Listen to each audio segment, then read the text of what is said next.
Now, Chief Executive Officer at Agri-SA, Johan Kotze, joins us for reaction to the reciprocal tariffs.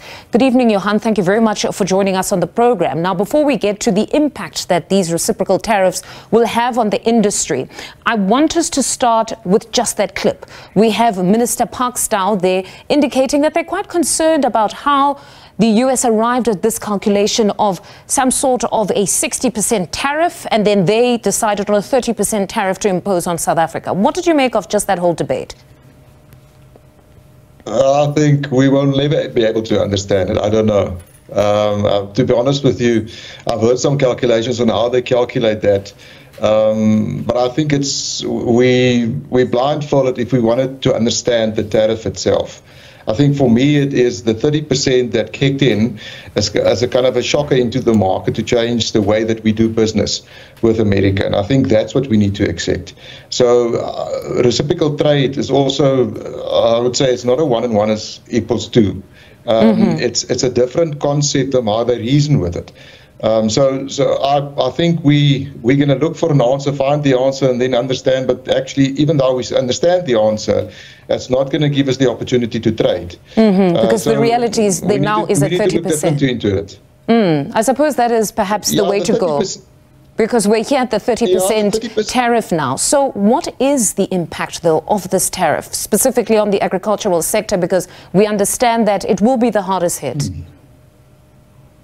Yeah, so if we simulated the 30% into our market, into agriculture, so it's a massive impact. It's about between 6 and 10% of our total exports, and remember we export 50% of all our produce. But so citrus is going to be the highest hit by this 30% tariff if it is going to continue. So that's also something we need to say. But if you go deeper into it, I think for me we took a deeper dive into it to understand what the impact for certain industries would be. So any revenue cut would be an impact. For citrus, they only export in total, say, 5% of their total produce. But a big hitter is macadamia nuts. So 22% of macadamia nuts is exported to America. So a massive impact towards that. What we also did was we took it to the provinces and to have a look and where do we produce and where will the provinces be, well, where would the negative effect be in the provinces? And I think the hard-hit provinces is the Western Cape and Limpopo.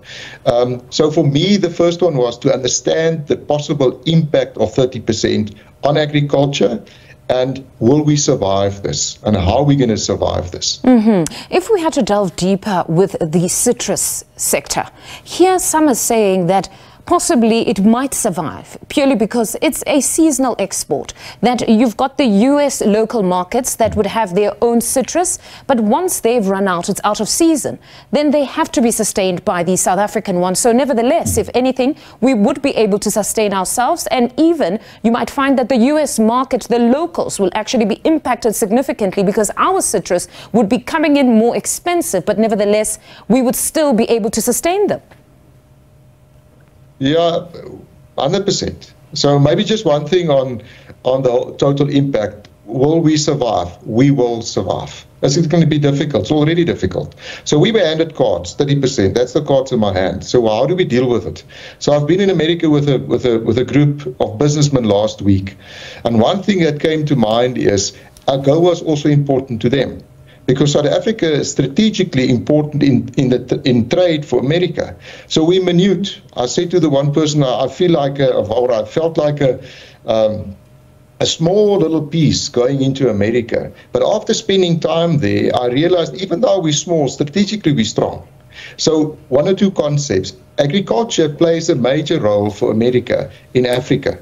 So South Africa's agriculture is a great contributor to food security in the southern region of Africa and to a certain extent into Africa. But so now that that's a bargaining power. It's not an arrogant part to stand with, but it's a bargaining power. And America is looking for a deal. So the 30% was a shocker into the market, and we're not the only people. We did it to Africa, to the whole of the world.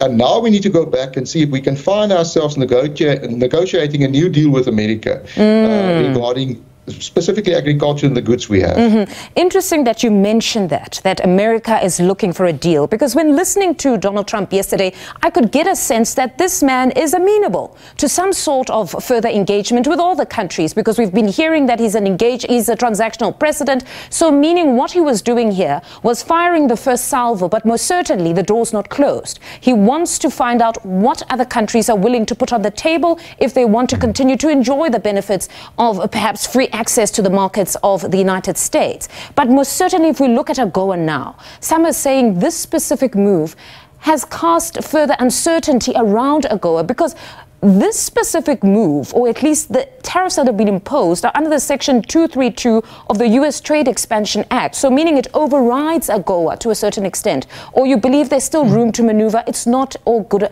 It hasn't been lost, essentially. So as Mr. Park said, we don't know. We don't know at this stage where do we fit in with the 30%. But the sense of when after coming out of America is they need a deal and they want to have a deal. So the first reset for us is to go back and renegotiate the deal. We need to be clever in the way we box. They're businessmen, they want to do business.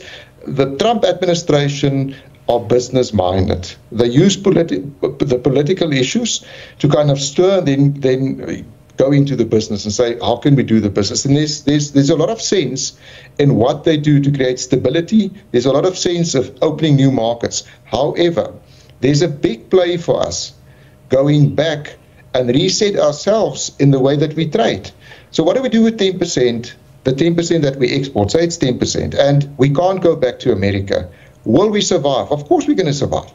What about the markets that we have? Remember, all the markets are stirred.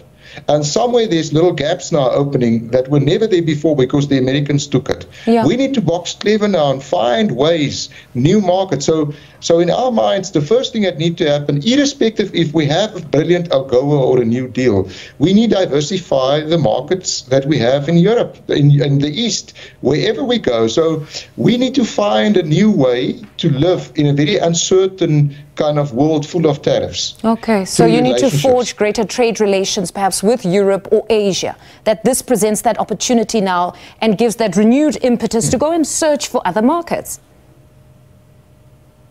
We don't have an option. There's no other option. And we're not going to die. We need to find ourselves in South Africa and say, what is the new trade that we look at? So I think there's a lot of homework for us to be done.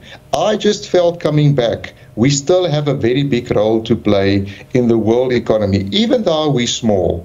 And we need to take up that role play. As a farmer, I can say to you, coming back, I felt meaningful being a farmer in South Africa. I was so proud of being a South African farmer with what we could do, the produce we could put down, with the role play of food security in Southern Africa, with South African businesses being in America and American businesses being in South Africa and being successful.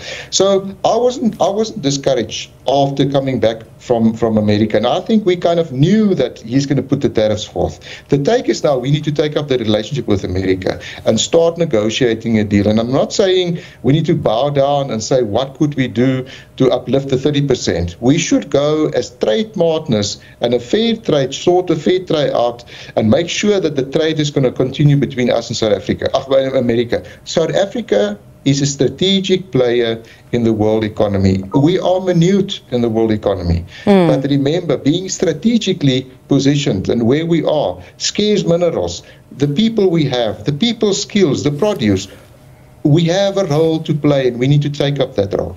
Johan, it's quite heartening to hear that as a sector, you're not panicking and rather taking this opportunity to say the greatest ventures are forged when there's strife. So most certainly quite heartening. Most South Africans will be quite happy to know that the sector, agricultural sector, is not panicking on this, but looking for new ventures. That was Chief Executive Officer at AgriSA, Johan Kotze, just speaking to us on the impact that the Trump reciprocal tariffs could have on the agricultural sector.